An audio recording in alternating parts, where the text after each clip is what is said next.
saya Desi. Saat ini saya kuliah di salah satu kampus di Kota Cikarang, yaitu IPMI Rizkina, jurusan Teknik Komputer semester akhir.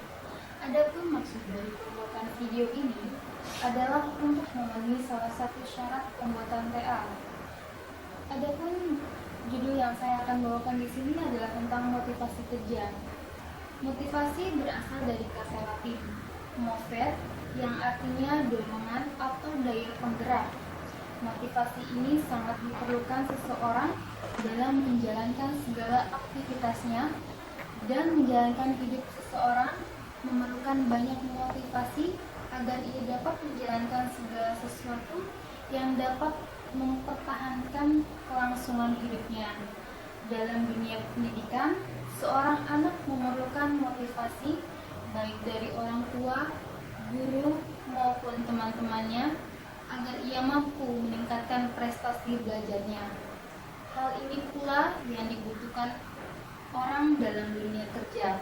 Seseorang hanya dapat bekerja dengan baik apabila ia mendapatkan motivasi kerja yang baik pula.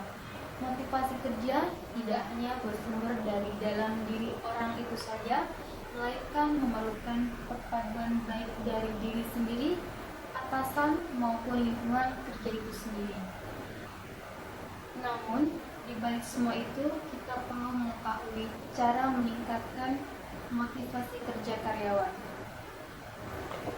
Sebelum membahas motivasi kerja, saya akan sedikit mengulas bahwa sebelum kita memiliki motivasi kerja, kita harus mengetahui lebih dahulu tentang moral kerja.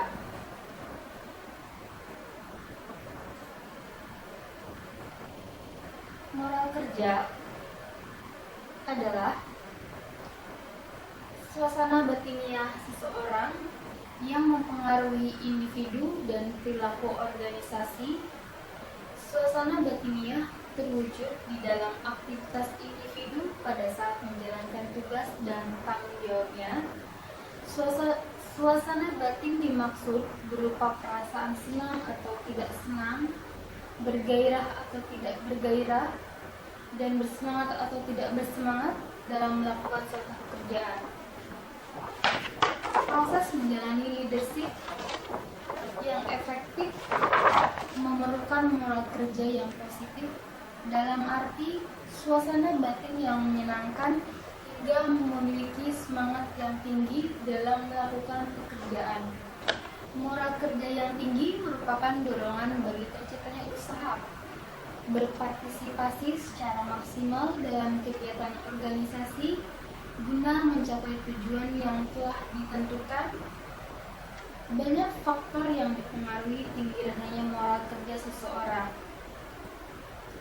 Dalam kegiatan manajemen dan leadership, pendidikan moral kerja yang tinggi dari setiap sumber daya manusia yang terlibat di dalamnya merupakan faktor yang menentukan bagi tercapainya tujuan-tujuan pendidikan. Mempengaruhi tinggi rendahnya moral kerja seseorang. 1. Sebagian orang memandang bahwa minat atau perhatian terhadap pekerjaan berpengaruh terhadap moral kerja. Bila mana seseorang merasa bahwa minat atau perhatiannya sesuai dengan jenis dan sifat pekerjaan yang dilakukan, maka akan memiliki moral kerja yang tinggi. Kedua, sebagian lainnya menempatkan faktor upah atau gaji penting dalam meningkatkan moral kerja. Upah atau gaji yang tinggi dipandang sebagai faktor yang dapat mempertinggi moral kerja. Ketiga, di samping itu ada kelompok orang yang memandang faktor status sosial dari pekerjaan dapat mempengaruhi moral kerja. Pekerjaan yang dapat memberikan status sosial atau posisi yang tinggi, misal sebagai kepala staf pimpinan, kepala bagian, dan lain sebagainya, menurut kelompok ini akan mempertinggi moral kerja.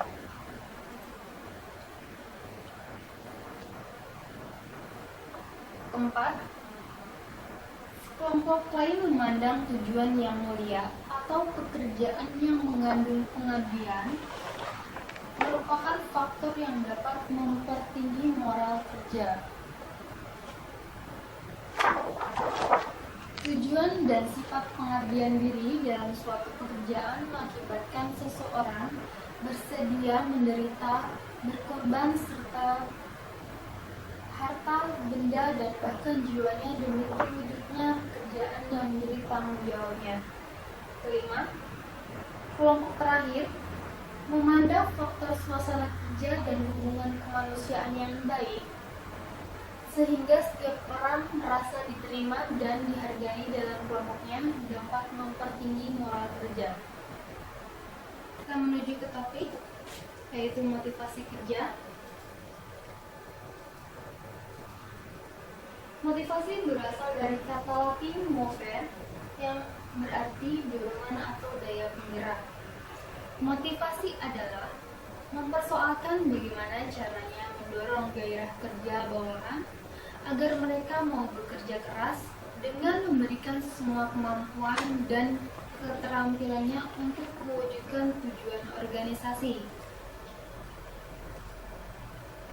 Menurut pendapat para ahli, Gibson berpendapat bahwa motivasi adalah kekuatan yang mendorong seseorang, karyawan yang menimbulkan dan mengarahkan perilaku.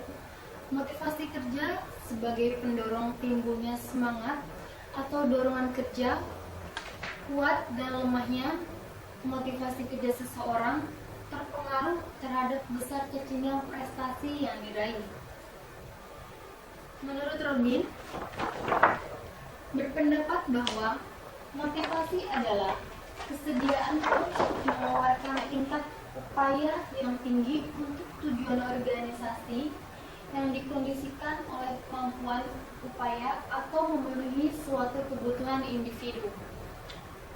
Berdasarkan pendapat para ahli, dapat disimpulkan bahwa motivasi kerja adalah dorongan yang tumbuh dalam diri seseorang, baik yang berasal dari dalam diri dan luar dirinya, untuk melakukan suatu pekerjaan dengan semangat tinggi, menggunakan semua kemampuan dan keterampilan yang dimilikinya. Selanjutnya kita akan membahas tentang teori-teori motivasi.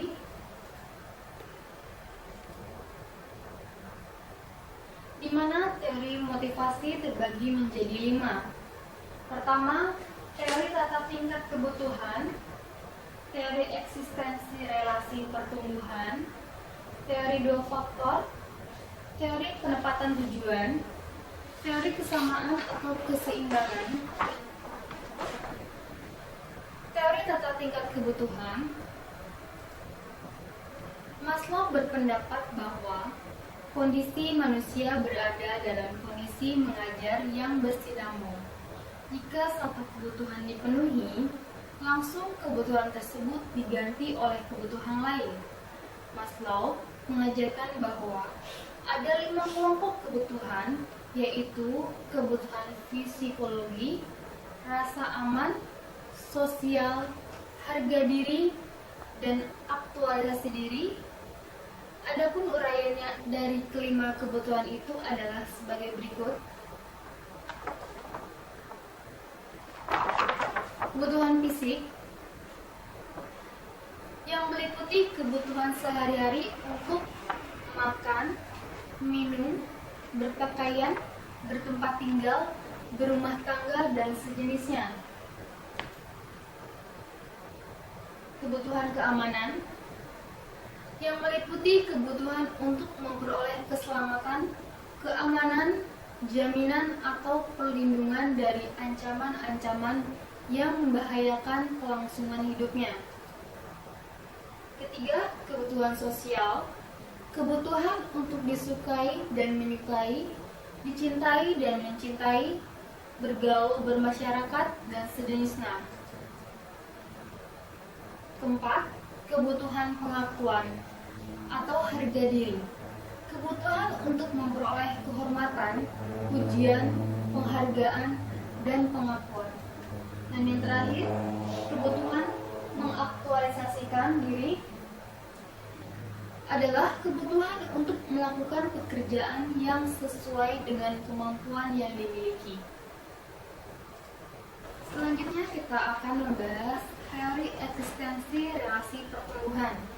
Teori motivasi ini yang dikenal sebagai teori ERG sebagai singkatan dari Existence, Relation, dan Grow Need dikembangkan oleh Alderfer dan merupakan salah satu modifikasi dan reformulasi dan teori tata tingkat kebutuhan, dan Maslow Alderfer mengelompokkan kebutuhan ke dalam 3 kelompok, yaitu yang pertama, kebutuhan eksistensi merupakan kebutuhan yang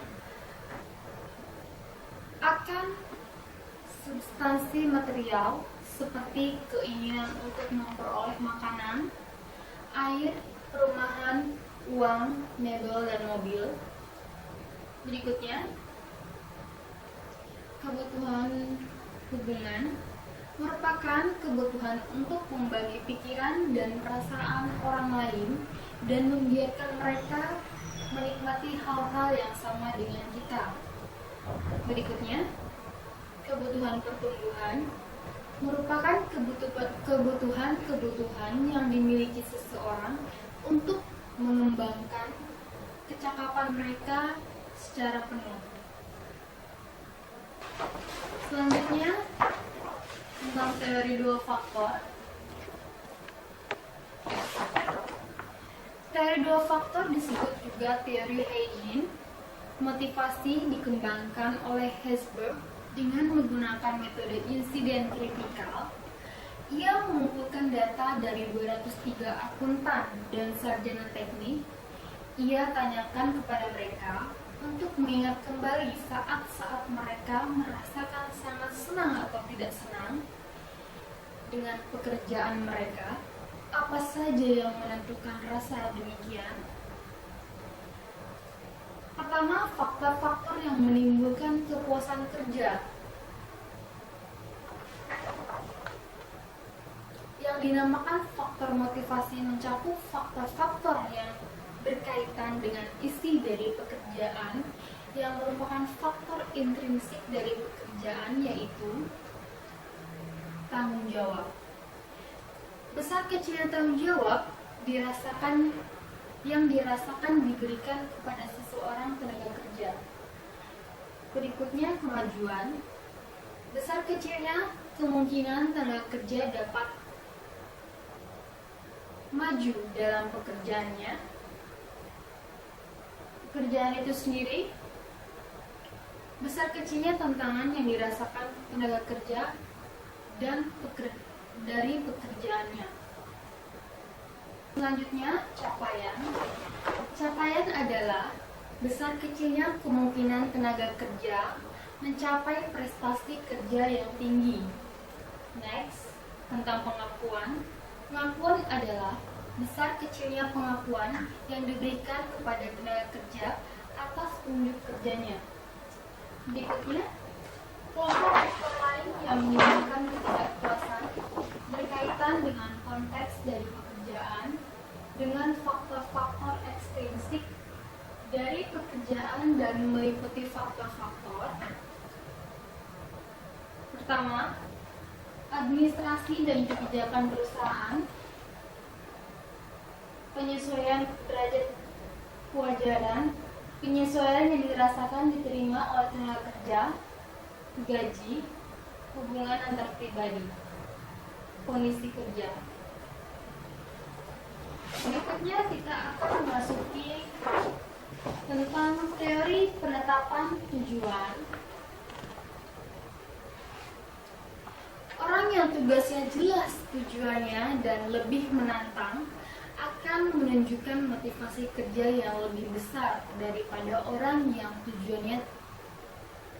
tugasnya kabur atau terlalu mudah untuk mencapainya.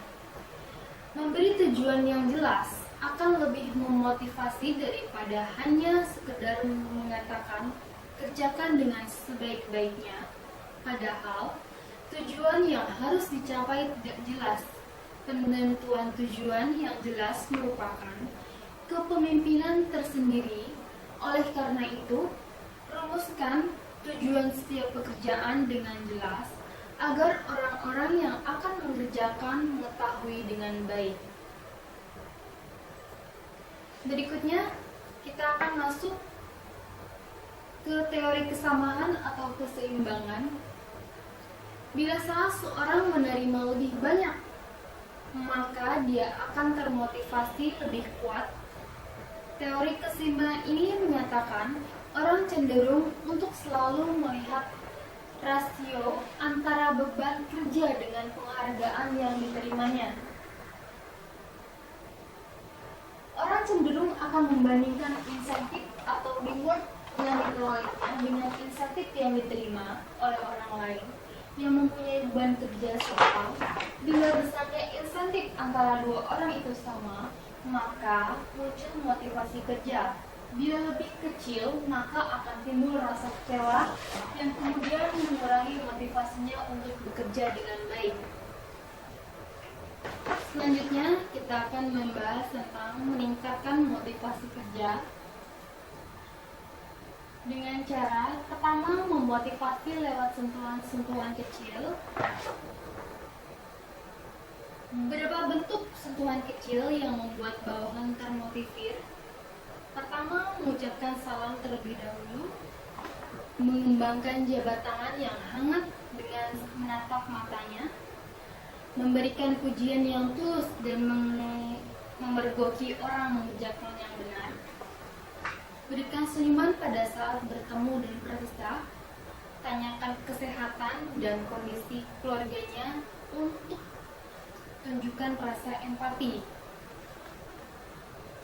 Selanjutnya, mengobarkan semangat bawahan dengan cara membuat mereka merasa penting.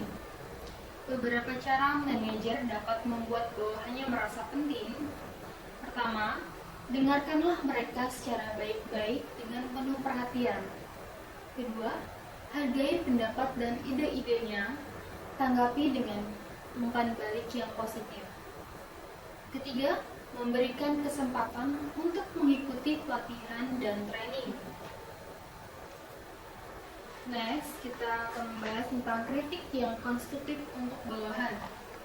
Beberapa cara kritik yang konstruktif untuk bawahan yaitu, jika ada sesuatu yang tidak beres, usahakan mencari siapa yang bersalah atas hal secara tepat. Kedua, jelaskan kepada bawahan mengenai suatu kesalahan secara spesifik dan berilah kesempatan kepada orang yang bersalah untuk mengetahui secara jelas apa kesalahannya. Selanjutnya, dapat mengendalikan diri saat mengkritik orang, memberikan kritik secara pribadi, memuji terlebih dahulu sebelum mengkritik, tentukan bahwa atasan turut bertanggung jawab atas kesalahan bawahan, dengarkan dengan sabar penjelasan dan alasan dari orang yang melakukannya. Bantulah orang tersebut untuk memperoleh kembali kepercayaan dan harga dirinya. Memaafkan dan melupakan suatu kesalahan. Kesimpulannya,